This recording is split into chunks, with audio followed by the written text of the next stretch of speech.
చూస్ country delight, live better. ఇప్పుడే country delight యాప్ని download చేసుకోండి. ఆంధ్రప్రదేశ్లో పోలవరం మ్యాజిక్ని ఆవిష్కరించే పనుల్లో ఆంధ్రప్రదేశ్ ప్రభుత్వం నిమగ్నమై ఉంది. వీలైనంత వేగంగా ఈ పనులు పూర్తి చేయాలి. 2026 ఎండింగ్ నాటికి పోలవరం మెయిన్ ప్రాజెక్టును కంప్లీట్ చేయాలని ఆంధ్రప్రదేశ్ ప్రభుత్వం సంకల్పిస్తుంది. డిసెంబర్ నాటికి నీళ్లు వదలాలనేది ప్రభుత్వ సంకల్పం. అయితే దీనికి తగ్గట్టుగా పోలవరాన్ని ఒక అధునాతనమైనటువంటి టూరిజం డెస్టినేషన్గా మలిచేటువంటి ప్రక్రియకి కూడా ఆంధ్రప్రదేశ్ ప్రభుత్వం శ్రీకారం చుట్టింది. దీనికి సంబంధించి ఒక జీవోని రిలీజ్ చేసింది. పోలవరం ప్రాంతంలో అద్భుతమైనటువంటి రిసార్ట్ డెవలప్ చేయాలని ఆంధ్రప్రదేశ్ ప్రభుత్వం భావిస్తుంది. ఈ క్రమంలోనే ఓ ప్రైవేట్ సంస్థ చేసినటువంటి ప్రపోజల్ని ఏపీ సర్కార్ క్లియర్ చేసింది. పోలవరం ప్రాజెక్టు పూర్తయ్యే నాటికి అటుపక్క ఇటుపక్క ఉన్నటువంటి కొండలు, ఆ చుట్టుపక్కల ఉన్నటువంటి ప్రాంతాలు, ఎందుకంటే నాగార్జున సాగర్ను మనం ఎలా అయితే టూరిజం పాయింట్గా చూస్తామో అదే తరహాలో పోలవరం కూడా రాబోయేటువంటి రోజుల్లో అటు ఛత్తీస్గఢ్, ఇటు ఒడిశా, ఆంధ్రప్రదేశ్, తెలంగాణ 4 రాష్ట్రాలకి కూడా ఒక డెస్టినేషన్ అయ్యేటువంటి అవకాశం ఉందని చెప్పి ఆంధ్రప్రదేశ్ ప్రభుత్వం భావిస్తుంది. ఇందుకోసం ఇప్పటి నుంచే టూరిజం బేస్డ్ ప్రమోషన్స్ పైన ఏపీ సర్కార్ ఫోకస్ పెట్టింది. ఒక అధునాతనమైనటువంటి రిసార్ట్ డెవలప్మెంట్కి ఏపీ సర్కార్ క్లియరెన్స్ ఇచ్చింది. ఆంధ్రప్రదేశ్ ప్రభుత్వం రిలీజ్ చేసినటువంటి జీవోలో ఏ అంశాలు ఉన్నాయి, పోలవరం దగ్గర ఎలాంటి ప్రాజెక్ట్ రాబోతుందో ఒకసారి విశ్లేషిద్దామనో. పోలవరం ప్రాజెక్టుకి సంబంధించి ప్రతి ఒక్కరిలో కూడా ఒక ఆలోచన ఉంది. ఇది ఒక ఆధునిక దేవాలయం అని చెప్పని నాగార్జున సాగర్ని ఎలా అన్నారో అదే స్థాయిలో అంతకు మించినటువంటి ప్రాజెక్ట్ కింద దీన్ని ట్రీట్ చేస్తున్నారు. So allotment of land and grant of incentives to Meglan leisures and entertainment LLP Hyderabad for development of five star luxury resort at Polavaram as per the provisions of Andhra Pradesh tourism policy 2024-29. So ఇది GO, ప్రభుత్వం release చేసినటువంటి GO సారాంశం. ఆంధ్రప్రదేశ్లో కీలకమైనటువంటి project ఇది. రాబోయే రోజుల్లో ఒక బెస్ట్ డెస్టినేషన్ అవుతుందని చెప్పని భావిస్తున్నటువంటి ప్రాజెక్టుకి సంబంధించి 5-స్టార్ లగ్జరీ రిసార్ట్ని డెవలప్ చేసేటువంటి ప్రతిపాదనని Meglan leisures and entertainment LLP హైదరాబాద్కు చెందినటువంటి సంస్థ ఈ ప్రతిపాదన చేసింది. ఆంధ్రప్రదేశ్ ప్రభుత్వం దీన్ని అంగీకరించింది. ల్యాండ్ అలాట్మెంట్ చేస్తూ ఆంధ్రప్రదేశ్ టూరిజం పాలసీ పరిమితులకి లోబడి, అందులో ఉన్నటువంటి కండిషన్స్కి లోబడి అన్ని పనులు చేయడానికి అనుమతి ఇచ్చింది ఏపీ ప్రభుత్వం. సో జీవోలో ఇతర అంశాలు ఏమున్నాయో ఒకసారి విశ్లేషిద్దాం. With reference to the first read above, Andhra Pradesh tourism policy 2024-29 has been issued aim to create robust ecosystem that fosters private investment growth by streamlining approval process, offering incentives and implementing investors friendly policies, especially focusing on developing anchor destinations to serve as key hubs attracting both domestic and international tourists. So అంతర్జాతీయ పర్యాటకులను కూడా ఆకర్షించేటువంటి లక్ష్యంతో దీన్ని తీసుకొచ్చారు. ఈ పాలసీని ఆ పాలసీకి తగ్గట్టుగా తీసుకునేటువంటి నిర్ణయాలు. ఆంధ్రప్రదేశ్లో ఒక రాబస్ట్ ఎకోసిస్టమ్ని క్రియేట్ చేయాలని చెప్పని ప్రభుత్వం భావిస్తుంది. పోలవరం ప్రాజెక్టు అధునాతనమైనటువంటి భారీ ప్రాజెక్టు. దాన్ని కడుతున్నటువంటి విధానంలోనే చాలా ఆసక్తికరమైనటువంటి అంశాలు ఉన్నాయి. గతంలో కాంక్రీటింగ్ చేసేటువంటి విషయంలో రాక్ఫిల్ డ్యామ్ వర్క్స్ ఇప్పుడు మొదలైనవి. ఆల్రెడీ డయాఫ్రమ్ వాల్కి సంబంధించినటువంటి ఫస్ట్ ఫేజ్లో కట్టినటువంటి డయాఫ్రమ్ వాల్ డ్యామేజ్ అయింది. ఇప్పుడు దాన్ని రిపేర్లు చేయడంతో పాటు కొత్త డయాఫ్రమ్ వాల్ పని కూడా జరుగుతుంది. ఎర్త్కమ్ రాక్ఫిల్ డ్యామ్ వర్క్స్ని మొదలుపెట్టారు.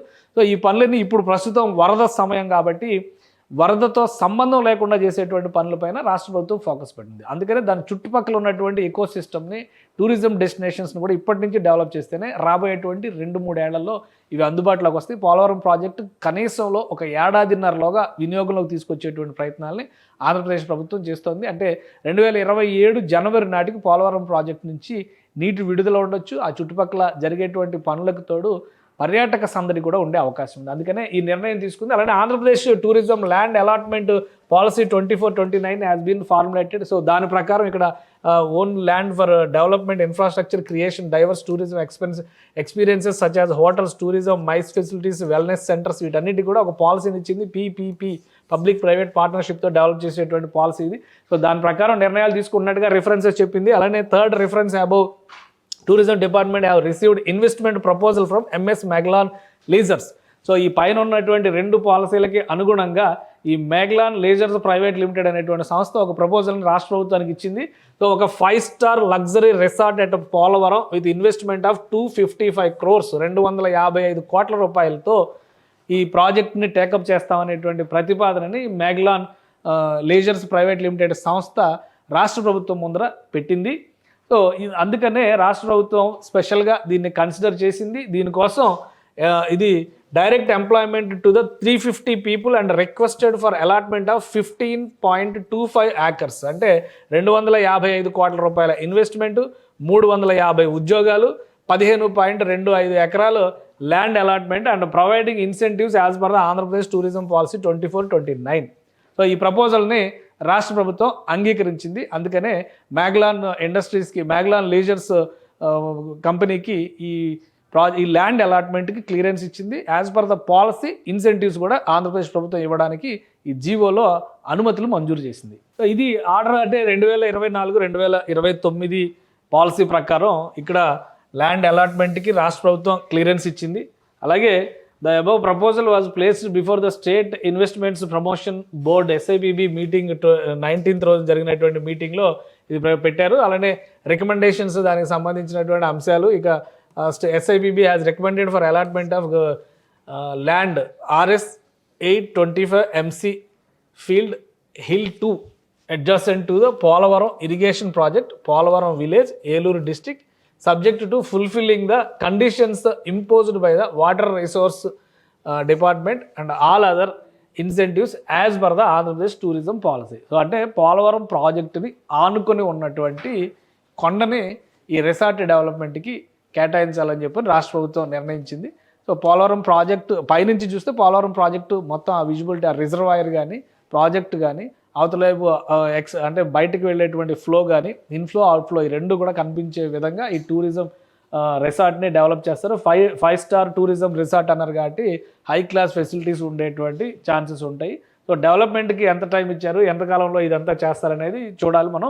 ఏ కండిషన్స్, ఇంకా ఇది అలాట్మెంట్ అయింది కాబట్టి రాష్ట్ర ప్రభుత్వం మిగతా అంశాలపైన కూడా క్లారిటీ ఇచ్చేటువంటి అవకాశం ఉంది. After careful examination of the matter here by allot the land to grant incentives based on the recommendations of the SIPB, Meglan leisures and entertainment LLP Hyderabad development 5-star luxury resort at Polavaram as follows. Allotment of 15.25 acres of land. ఇది field Hill 2 అనే దాన్ని దీనిలో మళ్ళీ notify చేశారు. Same అదే address రాశారు. Project పక్కనే ఉన్నటువంటిది పోలవరం విలేజ్, ఏలూరు డిస్ట్రిక్ట్ కింద వస్తుంది. Subject to fulfilling the conditions imposed by water resource department. అంటే ఆ నీళ్లు ఫిల్ అయిన తర్వాత వాటర్ రిసోర్స్ డిపార్ట్మెంట్ అంతా కూడా వాటర్ లెవెల్స్ ఇవన్నీ చూసి ఎక్కడి వరకు ఇవ్వాలి, ఎక్కడి వరకు ఇవ్వకూడదు అనేవన్నీ కూడా డిసైడ్ చేస్తే, సో వాళ్ళకి కండిషన్స్ అన్నీ వాళ్ళకి వదిలేశారు.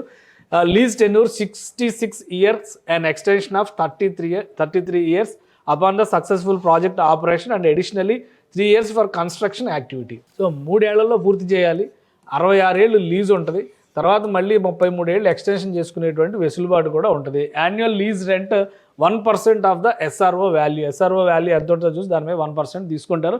Additional development premium 1% of the gross revenue. అలానే ADP and ALR shall be enhanced by 5% in a block of every 3 years. 3 ఏళ్ళకి ఒకసారి అది పెంచడానికి స్కోప్ ఉంటుంది. సో ఈ కండిషన్స్ అన్నీ పెడుతూ జీవో రిలీజ్ చేసింది ఆంధ్రప్రదేశ్ ప్రభుత్వం. సో ఈ సంస్థ ఇప్పుడు ఆ డెవలప్ చేసేటువంటి బాధ్యతని తీసుకుంటుంది. అలానే all other incentives as per the IP tourism పాలసీలో ఏవైతే పెట్టారో అవన్నీ కూడా ఇందులో ఇస్తున్నారు. Reimbursement of 100% of net state GSTని 12 years వరకు మినహాయింపిస్తారు. Up to realisation of 100% fixed capital investment whichever is earlier. So వాళ్ళు పెట్టినటువంటి రిటర్న్స్ వచ్చే వరకు కూడా ఈ వెసులుబాటు ఉంటుంది. Reimbursement of 100% of stamp duty, registration charges అవి కూడా ఏమి ఉండకపోవచ్చు, స్టాంప్ డ్యూటీ తీసేస్తున్నారు కాబట్టి. 10% of fixed capital investment limited to 25 crores being a mega tourism project, 5 equal instalments. So ఇది క్యాపిటల్ ఇన్వెస్ట్మెంట్ కింద 25 crores కింద పెట్టేందుకు ఒక వెసులుబాటు ఇచ్చారు. ఎలక్ట్రిసిటీ ఛార్జెస్ ఇండస్ట్రీ రేట్స్ కింద ఇస్తారు. Reimbursement of electricity duty for period of 5 years. 3 years కన్స్ట్రక్షన్కి వెళ్ళిపోతుంది కాబట్టి 5 years వరకు దానిలో కొంత రీఎంబర్స్మెంట్ ఇచ్చేటువంటి వెసులుబాటు ఇచ్చింది policy as per tourism policy. Property tax, water supply charges, sewage tax as per the industry rates. So ఇవన్నీ కూడా ఇండస్ట్రీ పాలసీలో ఇండస్ట్రీ రేట్స్ ఏ విధంగా ఉంటాయో ఆ విధంగానే ఉంటాయి. దాని ప్రకారం వీళ్ళు కంటిన్యూ చేస్తారు. ఇంకా ఇక్కడ డెవలప్ చేసేటువంటి అంశాలు అంటే రిసార్ట్లో భాగంగా ఏమేమి ఇన్ఫ్రాస్ట్రక్చర్ డెవలప్ చేస్తారనేది కూడా ఇచ్చారు. SIPB with regard to the basic infrastructure such as approach roads, ఇవన్నీ Andhra Pradesh tourism authority is directed to proposals along with the cost estimates provide by the concerned departments shall be placed before the state investments promotion committee to regard basic infrastructure such as roads, water supply, power supply, అలానే admissible under the state tourism policy ఏవైతే ఉంటాయో అవన్నీ ఇమ్మని చెప్పారు. All other infrastructure such as జెట్టీస్ అంటే పడవల ప్రయాణాలు చేయడానికి వేసేటువంటి జెట్టీలు, ఎస్టీపీలు etcetera shall be developed by the company on its own cost. Company shall also explore the possibility of developing the jetties and commercial purposes. So ఇది కమర్షియల్ పర్పస్లో jetties development పైన కూడా ఫోకస్ చేయాలి. However the cost of the basic infrastructure shall not exceed 60 crores as per the projections. In order to ensure the total incentives remain within 100% of eligible investments. So ఇవన్నీ కూడా terms and conditions పెట్టింది, ఏవైతే పాలసీలో ఉన్నాయో అవన్నీ. కానీ మొత్తానికైతే Polavaram project ఒక అద్భుతమైనటువంటి టూరిజం డెస్టినేషన్ కావడానికి కావాల్సినటువంటి ప్రణాళికలన్నింటినీ కూడా ఆంధ్రప్రదేశ్ ప్రభుత్వం రెడీ చేసింది. 3 ఏళ్ల కాలం అంటే ఒక ఏడాదిన్నరలోగా అక్కడ టూరిజం అంటే పోలవరం ప్రాజెక్ట్ కంప్లీట్ అయ్యేదానికి ఒక 50% ఈ రిసార్ట్ వర్క్స్ కంప్లీట్ అయిపోయేటువంటి అవకాశం ఉంటుంది. అది కంప్లీట్ చేసిన తర్వాత పోలవరం ప్రాజెక్టు కనుక అధికారికంగా ప్రారంభిస్తే ఇది ఒక ఫస్ట్ డెస్టినేషన్ అవుతుంది. ఎవరు వెళ్ళినా కానీ అది ఒక అద్భుతమైనటువంటి టూరిజం కేంద్రంగా పోలవరం హిస్టరీ కావచ్చు, అలానే గోదావరి హిస్టరీ కావచ్చు, ఇంకా ఇతర అట్రాక్షన్స్ని కూడా రాష్ట్ర ప్రభుత్వం పర్యాటక శాఖ పరంగా అక్కడ ఎస్టాబ్లిష్ చేసేటువంటి ప్రయత్నాలు చేస్తుంది. అలానే ఇరిగేషన్ డిపార్ట్మెంట్ కొన్ని అక్కడ ఈ కన్స్ట్రక్షన్ హిస్టరీని, కన్స్ట్రక్షన్ క్రానాలజీ మొత్తాన్ని కూడా ఎస్టాబ్లిష్ చేస్తుందని చెప్పని ఒక ప్రపోజల్ ఉంది. సో వీటన్నిటితో కలిపి చూసినప్పుడు పోలవరం ప్రాజెక్టు రాబోయే రోజుల్లో నాగార్జున సాగర్ ప్రాజెక్ట్ ఎలా అయితే ఒక టూరిజం డెస్టినేషన్గా మారిందో అంతకు మించి టూరిజం డెస్టినేషన్గా మారేటువంటి అవకాశం ఉంటుంది. ఎందుకంటే ఇది 4 రాష్ట్రాల కోడలిలో ఉన్నటువంటి ప్రాజెక్ట్ కాబట్టి ఏపీ ప్రభుత్వం దీనికి ప్రత్యేకమైనటువంటి ఫోకస్ పెట్టింది. సుమన్ టీవీలో మీ పర్సనల్ అండ్ బిజినెస్ ప్రమోషన్స్ కోసం కింది నెంబర్కి కాంటాక్ట్ చేయండి.